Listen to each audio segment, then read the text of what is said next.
प्रिय विद्यार्थियों, आज बीए फाइनल के पेपर फर्स्ट के टॉपिक राष्ट्रवाद के अध्ययन के बाद हम राष्ट्रवाद के प्रकारों के बारे में अध्ययन करते हैं। मैं doctor Sucheta Verma, assistant professor political science, SPC government college Bhim. राष्ट्रवाद के 5 दृष्टिकोण हैं। प्रत्येक की विस्तृत व्याख्या को हम देखें। पहला है उदारवादी राष्ट्रवाद। वर्तमान विश्व का संविधान उदारवादी है। उदारवादी धारणा सभ्यता का प्रतीक है। 15वीं शताब्दी में इंग्लैंड में औद्योगिक क्रांति के परिणाम स्वरूप मध्यम वर्ग का विकास हुआ था। उदारवादी धारणा का परिणाम था कि 17वीं सदी में ब्रिटेन में व 18वीं सदी में अमेरिका और फ्रांस में क्रांतियों का सूत्रपात हुआ। उदारवादी दर्शन के विकास के साथ साथ उदारवादी राष्ट्रवाद का विकास भी हुआ। उदारवादी राष्ट्रवाद की विशेषताएं निम्नलिखित हैं। पहला, प्रत्येक राष्ट्र की अपनी अलग पहचान व व्यक्तित्व होता है। प्रत्येक राष्ट्र को अपने साधनों से आर्थिक व सांस्कृतिक प्रगति करने का अधिकार है।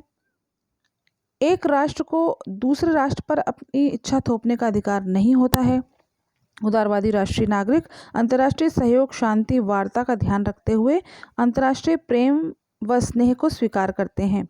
उदारवादी राष्ट्रवाद में उपनिवेशवाद का विरोध किया जाता है। उदारवादी राष्ट्रवाद का उद्देश्य राष्ट्रीय संप्रभुता का विकास और राष्ट्र के नैतिक अधिकारों का विकास करना होता है।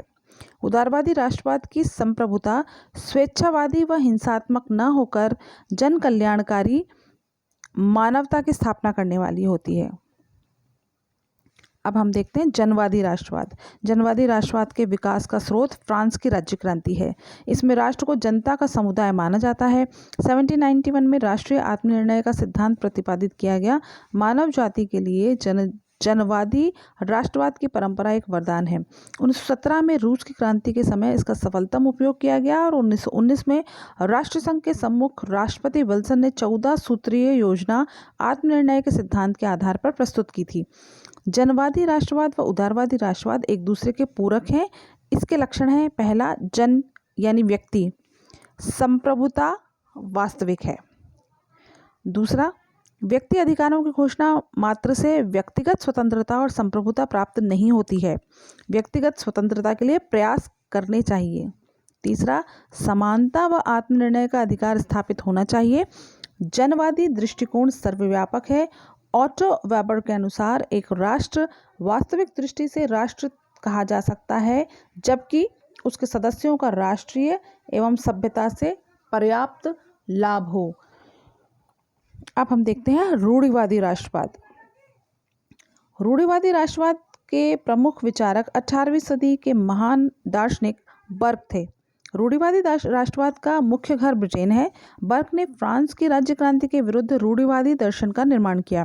ब्रिटिश संविधान एवं संस्थाएं रूढ़िवादी राष्ट्रवाद के प्रतीक हैं। वर्तमान में भी प्राचीन रीति रिवाज के आधार पर लॉर्ड सदन के प्रति श्रद्धा है।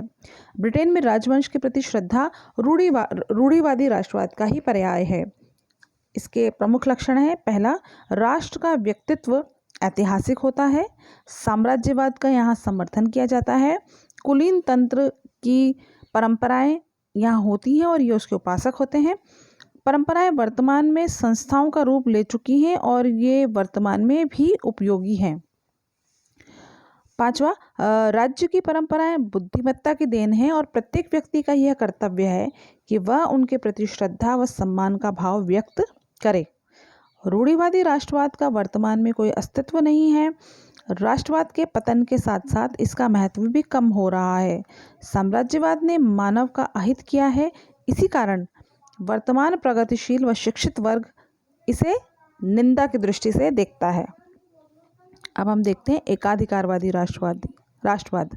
एकाधिकारवादी राष्ट्रवाद का प्रबल समर्थक रूसो था। उसका मानना था कि जन्म होने के समय से लेकर आंख बंद अर्थात मृत्यु होने तक मनुष्य को राष्ट्र को ही देखना चाहिए। जैकोबियंस इसका उपासक था। उसका राष्ट्रवाद हठधर्मी था। उसने राष्ट्रीय उत्सवों, पर्वों, गीतों के इस प्रकार प्रयोग किया कि राष्ट्रवाद लोकप्रिय बन सके। जर्मन राष्ट्रवाद एकाधिकारवादी, आदर्शवादी व प्रतिक्रियावादी था। ट्रीट्स्के के दर्शन में उग्र राष्ट्रवाद के दर्शन होते हैं क्योंकि उसने जर्मन जाति की सर्वोत्कृष्टता पर बल दिया था। हिटलर का राष्ट्रवाद एकाधिकारवादी राष्ट्रवाद था। एकाधिकारवादी राष्ट्रवाद जनवादी व उदारवादी राष्ट्रवाद के विरुद्ध एक धीमी प्रतिक्रिया थी। एकाधिकारवादी राष्ट्रवाद का प्रयोग दो प्रकार से होता है: राष्ट्रीय स्वतंत्रता के संघर्ष को सफल बनाने के लिए और दूसरा साम्राज्यवाद की वृद्धि करने के लिए। प्रथम कार्य प्रगतिवादी है जबकि दूसरा शोषणकारी है। 19वीं व 20वीं सदी में जर्मनी व जापान ने इन दोनों उद्देश्यों को प्राप्त करने के लिए एकाधिकारवादी राष्ट्रवाद का प्रयोग किया, जिसके लक्षण निम्नलिखित हैं। पहला है व्यक्ति साधन है, साध्य नहीं। दूसरा, शक्तिशाली को निर्बल पर शासन करने का अधिकार है। साम्राज्यवादी व उपनिवेशवादी है यह विचारधारा। राष्ट्रहित सर्वोपरि है, मानव व मानवता नहीं। उदारवाद कायरों का अस्त्र है। राष्ट्र का आधार सैनिक शक्ति है। विश्व शांति कायरों का स्वप्न है और राष्ट्र ही अंतिम लक्ष्य है। द्वितीय विश्व युद्ध का प्रमुख कारण एकाधिकारवादी राष्ट्रवाद और हिटलर की तानाशाही प्रवृत्ति थी। वर्तमान में इस विचारधारा की समाप्ति हो गई है तथा सभी विश्व की राजनीतिक संस्थाएं उदारवादी राष्ट्रवाद को स्वीकार करती हैं। मार्क्सवादी राष्ट्रवाद, यह विचारधारा कार्ल मार्क्स की है। यह पूंजीवादी युग की उत्पत्ति है। मार्क्सवादी राष्ट्रवाद का प्रमुख आधार आर्थिक और सामाजिक है। आर्थिक प्रश्नों के आधार पर यह राष्ट्रवाद की व्याख्या करते हैं। यह शोषित व श्रमिक वर्ग का राष्ट्रवाद है। इसके लक्षण निम्नलिखित हैं। पहला है पूंजीवादी राष्ट्रवाद का विरोध करना। दूसरा है साम्राज्यवाद का विरोध करना। तीसरा, श्रमिकों को प्रभुत्व प्रदान करना। चौथा, प्रत्येक राष्ट्रीय जाति को अपना संपूर्ण विकास करने के पूर्ण अवसर प्रदान करना। पांचवा, अंतर्राष्ट्रीय क्रांति का समर्थक। छठा, उदारवादी राष्ट्रवाद ही पूंजीवादी राष्ट्रवाद है। सातवां, राष्ट्रीय आत्मनिर्णय के सिद्धांत का समर्थन। आठवां, राष्ट्र एक ऐतिहासिक संस्था है। नवा, आदर्श का त्याग व व्यवहार को अधिक महत्व देते हैं। मार्क्सवादी राष्ट्रवाद वर्तमान प्रगतिशील युग का प्रतीक है। यह प्रासंगिक है तथा सत्य की कसौटी पर कुछ अंशों में खरा उतरा है। इसमें नैतिकता, धर्म आदि तत्वों को स्वीकार नहीं किया गया है। अब एक महत्वपूर्ण शब्द आता है राष्ट्रीय आत्मनिर्णय। तो उससे के तात्पर्य हम देखते हैं। Right of self determination.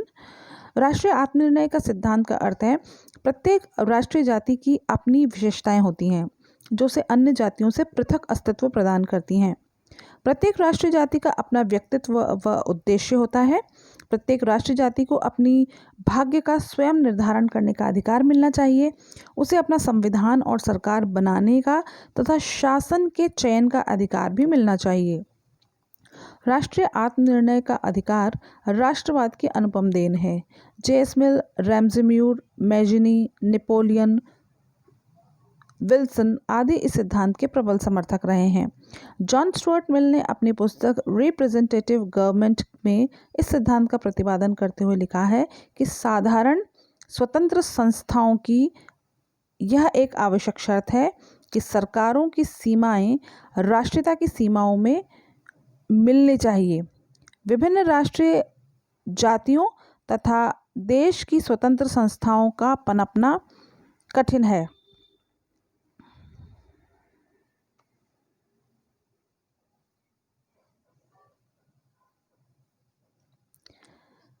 जहाँ कहीं थोड़े से भी शक्तिशाली